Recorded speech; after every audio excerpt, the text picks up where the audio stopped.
The Grand Hall of the Galactic Council was a marvel of design. Its ceiling curved like the inside of a crystal dome, reflecting the glow of distant stars projected across the chamber. Hundreds of alien delegates filled the tiered seats, each representing a different world, empire, or federation. Their voices blended into a constant murmur, filled with excitement, pride, and rivalry. This was supposed to be a historic day, the beginning of a new age of cooperation among the stars. And among them, seated at the center of the chamber, was the human delegation. Humanity was young compared to most of the species in the room.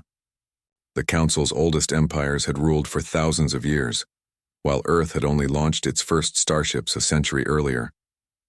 Yet in that short time, humans had carved out colonies, traded across vast distances, and proven themselves capable of surviving in conditions that broke other races.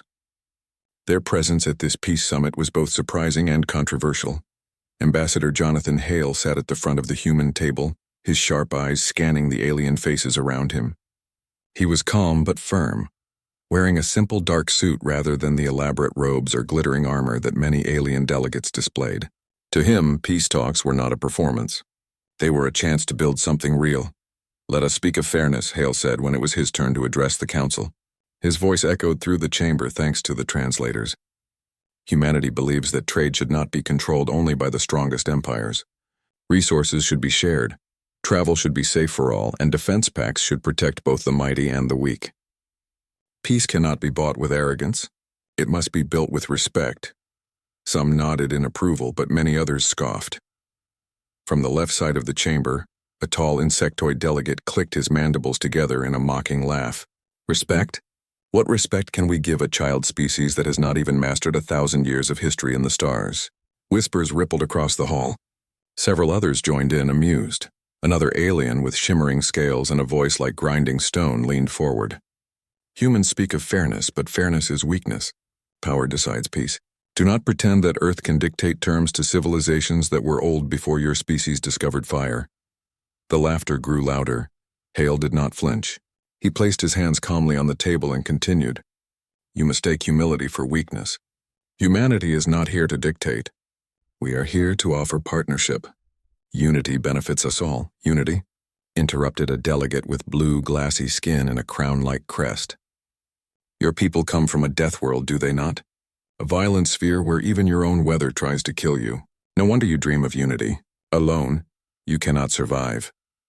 The chamber erupted in more laughter, some cruel, some nervous. The human delegation remained silent for a moment. They had been warned this might happen.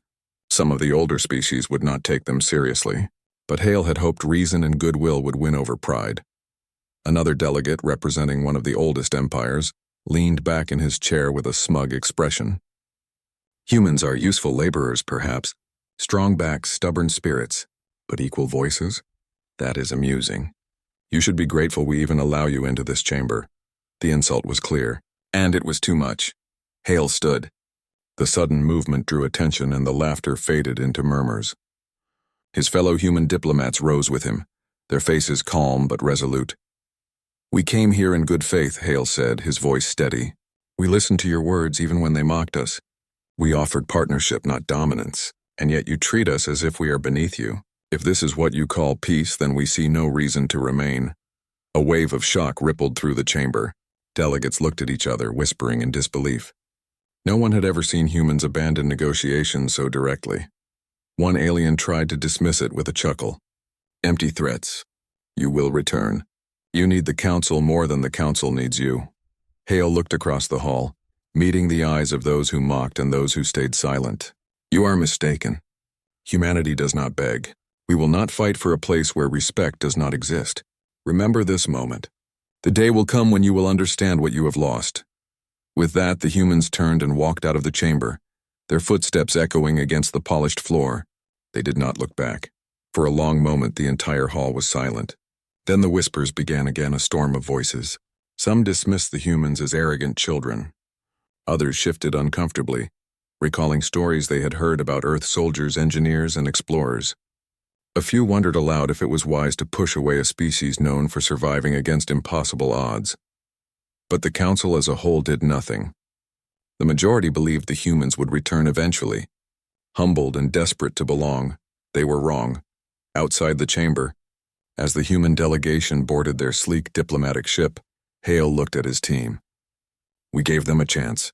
They laughed. "Now let them see what a galaxy without us feels like." The ship lifted from the station, engines glowing bright against the void. Humanity had turned its back on the Council, not out of weakness but out of principle. And though most of the galaxy did not yet realize it, the balance of power had just shifted. The seeds of a greater storm had been planted. The galaxy did not notice the change right away. At first, the Galactic Council continued with business as usual, drafting long speeches, debating trade routes, and arguing about border disputes. Many believed the humans would return soon, humbled and apologetic. After all, what could one young species do without the protection of the Council? But the truth began to reveal itself, slowly, like cracks spreading across the surface of glass. Empty shipping lanes. The first signs appeared in the trade networks.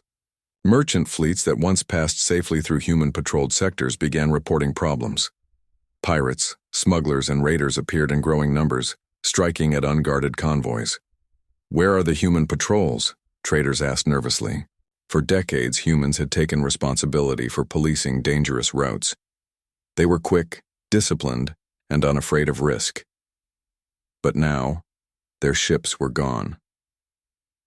One merchant vessel, the Silver Veil, was attacked near the Rim colonies. Its captain sent a desperate signal to the Council for help. By the time a defense fleet arrived days later, the ship was a burned wreck, its cargo lost. Survivors whispered that if a human patrol had been nearby, the pirates would never have dared to strike. In the Council chambers, some tried to dismiss the concerns. "Humans abandoned us, we will simply replace them." But the merchants knew better. Humans had not only provided ships, they had built trust. They reacted fast, moved with skill, and risked their lives without hesitation. That kind of reliability could not be replaced so easily. Vanishing expertise, it was not only the trade lanes. Across the galaxy, colonies began to feel the absence of human aid. On a frozen mining world, the power grid failed. For years, it had been maintained by human engineers, who had built systems strong enough to survive brutal storms. With the humans gone, the alien overseers struggled to repair the damage. Dozens of lives were lost before help finally arrived. On a frontier medical station, a plague outbreak spread among settlers. Human doctors had once worked there, fearless in facing unknown diseases. But with their withdrawal, there were not enough healers to handle the crisis. Even in peaceful cities, the absence of humans was felt. Many colonies had grown used to human problem solvers, technicians, diplomats, explorers, who were always willing to lend a hand. Without them, small problems grew into big ones. Uneasy discoveries. The Council's intelligence service began collecting reports. What they found unsettled them. In just a few decades, humans had quietly built one of the strongest logistical networks in known space. Their freighters had carried supplies where others would not. Their fleets had patrolled sectors far from Earth. Their engineers had repaired crumbling stations that older empires ignored. Now, all of that was gone. A stern-faced intelligence officer presented the findings to the Council leaders. "Honored delegates, I must speak plainly. We underestimated humanity. Their contributions were greater than we ever acknowledged. Without them, stability is collapsing." Some scoffed. "Nonsense. The humans are a minor race. We are the true guardians of this galaxy." But others shifted uneasily in their seats. They could not ignore the rising number of desperate requests flooding in from merchants, colonies, and border worlds. Rumors of Sol. Then came the rumors. Scouts and traders spoke of strange movements near Sol, the human home system. Massive warships, carriers, and destroyers were seen gathering, their hulls black against the stars. Entire fleets were vanishing into deep space on unknown missions. No one knew where they were going. "Are they preparing for war?" one delegate whispered. "Or building their own council," another suggested. The uncertainty spread like wildfire. For the first time, the galaxy realized that humans did not need the council. In fact, perhaps it was the Council that had needed them all along. A closed door, a desperate attempt was made. Several empires sent envoys to Earth carrying gifts and apologies. They begged for humanity to return to the Council chamber. The humans received them politely, but their answer was firm. Earth will manage its own destiny. We wish you peace, but we no longer trust the Council. The envoys returned humiliated. In the Council chamber, anger flared. Some called the humans arrogant, dangerous, even ungrateful. But deep inside, many of them felt a growing fear. Without humans, the galaxy was less stable. Without humans, trade slowed, pirates grew bold, and colonies weakened. Without humans, the very balance of power shifted. Whispers of the past elder species remembered something their ancestors had once said. Long ago, when humanity first entered the stars, some had warned, "Do not underestimate them. They are survivors of a death world. Their strength does not come from wealth or age, but from struggle. Respect them or regret it." Those warnings had been ignored, laughed at, pushed aside. But now, with humanity gone, the words returned like an echo in the minds of the Council. A brewing storm, in the outer rim far from the Council's gaze, a storm was building. A warlike species once held back by fear of united fleets, now stirred restlessly. They saw the Council weakened and divided.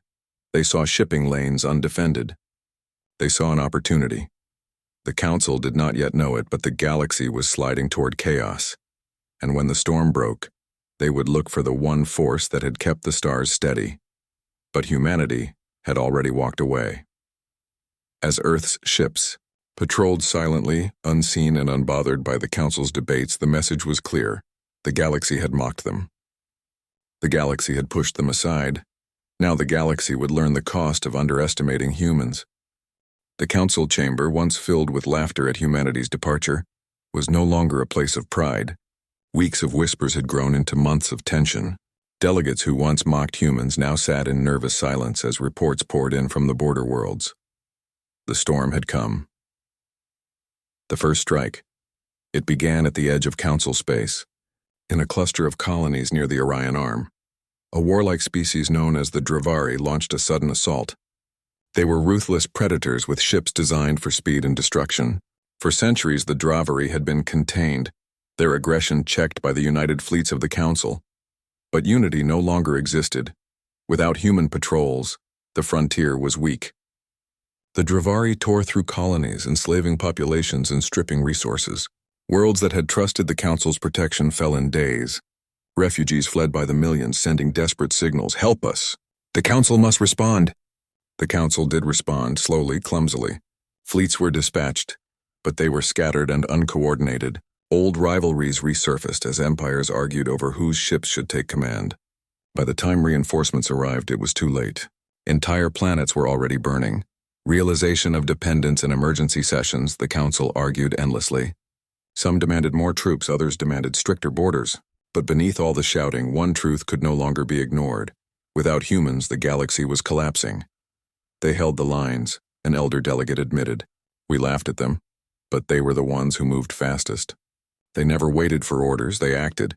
The Council fell silent at those words. Memories returned of human fleets rushing into danger, of engineers working through storms, of medics risking their lives on plague worlds.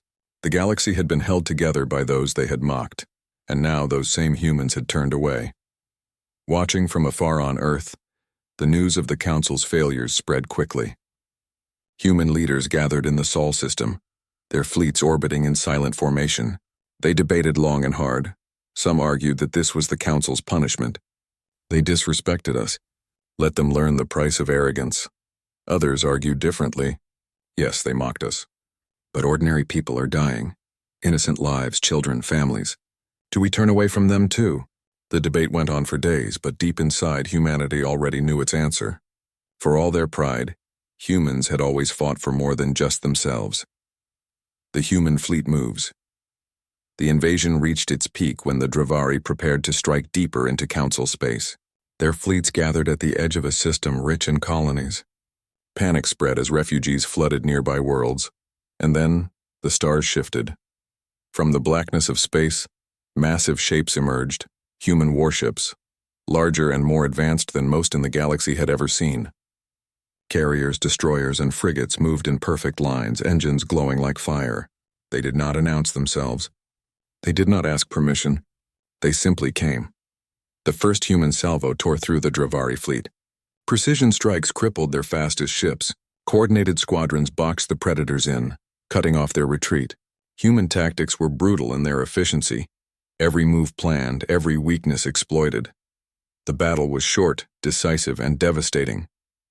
By the end, the Dravari survivors scattered into the void, their invasion broken. The galaxy trembles from across the stars, council worlds watched in awe. Transmission feeds carried the images. Human carriers unleashing swarms of strike craft. Destroyers punching holes through enemy lines. Cruisers shielding refugee convoys with unshakable discipline. The council chambers, once filled with laughter at humanity's expense, were now filled with silence. Every delegate knew the truth. They had underestimated the Death Worlders. Humans had not returned out of loyalty to the council. They had returned because lives were at stake. And in saving those lives, they had proven beyond doubt that they were not weak children of a violent world. They were the protectors the galaxy desperately needed. The message, after the battle, a single transmission was sent from the human flagship to the council. Ambassador Jonathan Hale appeared once more on their screens. He was not smiling. "Today we defended the innocent," he said. "Not for your counsel, not for your pride, but because it was the right thing to do. Do not mistake our actions for obedience. We will never again sit as second-class voices in your chamber. Respect is the foundation of peace. Without it there is nothing." The words struck like thunder. The message ended. No promises were made, no alliances declared. Humanity's position was clear. They would act, but only on their own terms. The Council's awakening. For the first time in centuries, the Galactic Council truly listened. They replayed Hale's words again and again. Delegates who once mocked humans now sat in silence, their faces pale. The galaxy had changed and they could no longer deny it. The humans had walked away, and the stars themselves had trembled. One elder delegate finally spoke the truth aloud. "We thought ourselves masters of peace, but it was humanity that held the galaxy steady. We laughed at them, and now we see what they truly are." A new era in the months that followed. The Council restructured its policies. They offered humanity greater respect, not out of fear alone, but out of necessity. Some empires resisted, but most knew there was no other choice. The galaxy needed humans, not as servants, but as equals. Human fleets continued to patrol, not under the Council's flag, but under their own. Wherever innocents were in danger, they appeared. Swift and unrelenting. The legend grew. Humanity, the Death Worlders who had once been dismissed as children, had become the guardians of the stars. And so, the galaxy remembered the lesson carved into history that day. When humans withdraw, the galaxy falters. When humans rise, the galaxy survives.